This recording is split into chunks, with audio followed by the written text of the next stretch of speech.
Are you a filmmaker wanting to make some money with the skills that you have? Well, there's a lot of ways you can do that. And today I'm going to be sharing 5 creative ways you can make money with the filmmaking skills that you have. So number 1, it is freelance videography. So everyone a lot of times is looking for videos, and you just have to find ways to connect with these people and build these relationships with them. And there's a lot of things that fall into this category. So for example, weddings, music videos, commercial shoots, all these like one-man band kind of projects that you can very easily do for half a day. People are looking for, content for their social media. People are looking for just videos in general. So if you can get good at finding these people, marketing yourself, you're gonna be making a lot of good money. And also, some advice for this is you just gotta advertise yourself, make a reel based on your previous work, and you make your reel based on the type of stuff you wanna do. So if you wanna make a lot of sports stuff, you just gotta make a reel with a lot of sports stuff, and that's how you keep getting asked to do these certain things.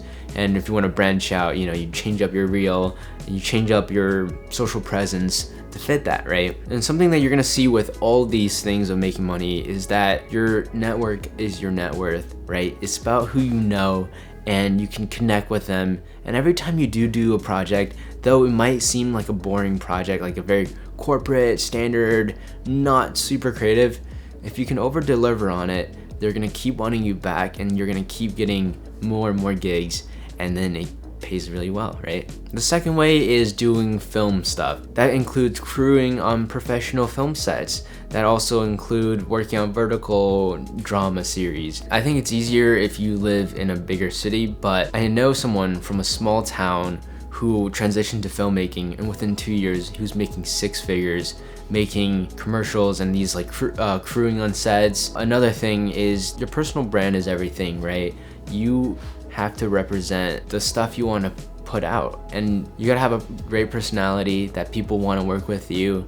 I think attitude is so huge and really underrated, right? Technical ability will never trump your soft skills, your people skills. So I think it's so important to just, when you go on these sets to crew, when you are working on these different projects, to, make the most of it really, and bring a positive energy where you leave someone better than where they were when they first met you, right? There's a lot of potential working your way up if you want to be a cinematographer, starting as a camera PA, assistant camera, gaffer, and you can work on student sets and then work your way up, and then, get better, join the union, and then other positions as well for art and sound. I think sound people actually make a lot of money because their gear goes into the rental prices, and then they can charge for their gear. Also, people who own like camera packages that people can rent them and the camera package. So a lot of ways finding your niche, like what is it that you're good at, what is it that you want to do long term, right? And then just really lock in on that. And then another thing is freelance post-production. That makes a ton of money as well, whether it is editing, sound, color grading. People, they charge like thousands per hour if you're at the high levels, right? So starting, making certain sample work for people to see. If you want to be colorist, you can be an assistant colorist, learn DaVinci Resolve, everything on there. Or if you want to do sound, right, it's important to learn all of the sound design work. And then also for editing, right, you just gotta show people your sample, and everyone's looking for an editor. I mean, low-key, I'm kind of looking for an editor, but that's a topic for another day. And thing is, all these influencers, these social media people, startups, editing post-production is very much in demand. And especially if you can get better at it, like VFX as well as some of the niche stuff, just future-proofing yourself is so important, because this technology and medium of filmmaking is rapidly evolving every day. And if you can just be at the forefront of it, you're always gonna be winning than the people who aren't. I'm gonna keep stressing this. People like freelance, right? It's not about hopping from project to project, having that 5-star rating. It's really about having a consistent relationship with a client that you keep getting called back to, and then developing that relationship with multiple clients, multiple producers, companies, and then you're gonna keep getting work because people love working with you, and they're just gonna reach out to you before they reach out to anyone else. And that's why it's so important. And don't overlook the people that are at your level right now. I mean, you might think they might not have anything to offer you at the moment, but you are growing with them. So the people that you might be going to film school with, they could be the next social media influencer that's going to hire you, or the next producer who wants you for their commercials, right? So I think it's so important to network and like build these relationships with everybody. I get it, like networking is not as easy as it sounds. Like you have to get out of your way to talk to people, and sometimes you just want to stay home. But I think you just gotta find a joy in people, and I think this joy really translates directly to your business and your work, right? Being people-centered, I think, will always win, because how fast the technology is changing, people are always going to rely on each other, the community. Like that's the thing that won't change. And in fact, that might be more and more important as more people lean to AI, right? And other stuff. Like people are becoming more and more isolated.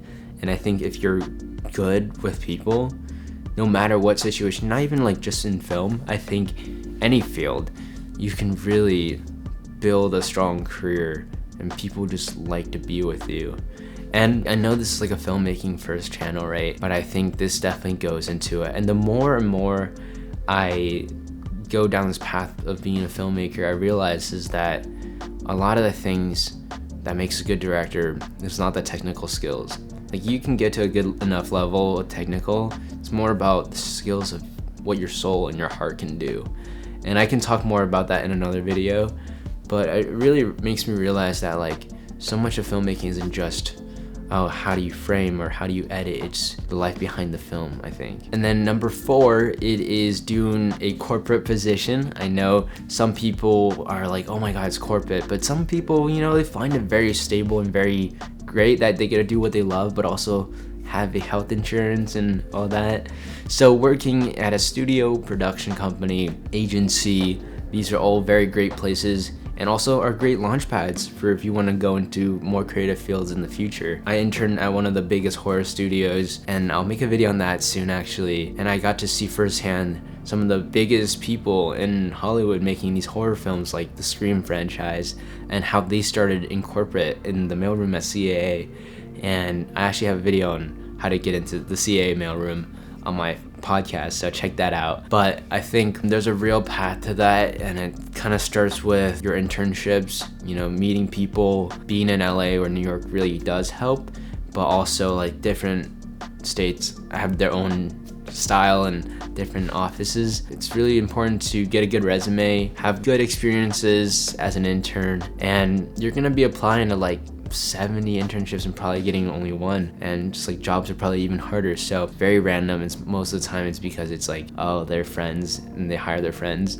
But I know a ton of people who have been able to get into these programs without any connections with the company. And also another thing that helps a lot is going to film school. I think you really do meet a lot of like industry people at the film school that you can make connections with. Like the people that at the company I interned at, like a few of them graduated from my program, years prior to me. So yeah, I mean, if you want to know how to get into film school, I have videos on that as well. And last but not least, it is the social media YouTube side. This is the newest trend, I think, in the film industry, where people are becoming their own studios. People are no longer seeking permission to create art. I think it's true, whatever field you're trying to get into, that having your own audience and your brand, I think it's everything. And if you're a filmmaker, you're at an advantage because you already know how to film videos, right? You already know how to tell stories. So if you can do that in a unique way that shows your perspective, something that only you can say, you can build a great community of people that watch your stuff. And I think it's easy to fall into the trap of like trying to make the perfect video, or you're embarrassed to show it, but I think you just gotta start. I think that's more important than anything. And with these YouTube things, it leads you to so many opportunities, sponsorships, ad revenue, and you can open a lot of doors, I think. And you can go to companies and be like, hey, I'll make this thing for you. My audience is this much. This is how influential I am.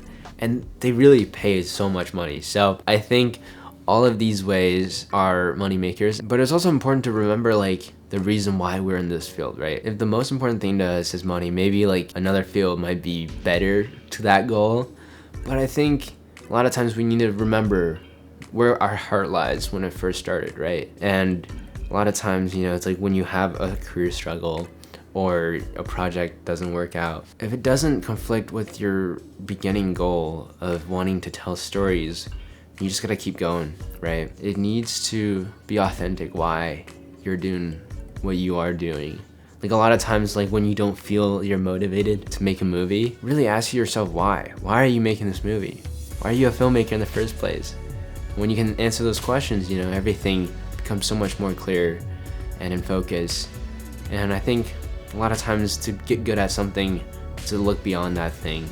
And yeah, I hope you guys the best luck on your endeavors, and I hope you guys make a ton of money doing what you love.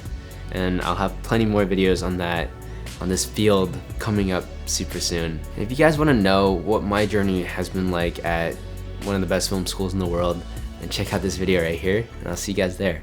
Peace out.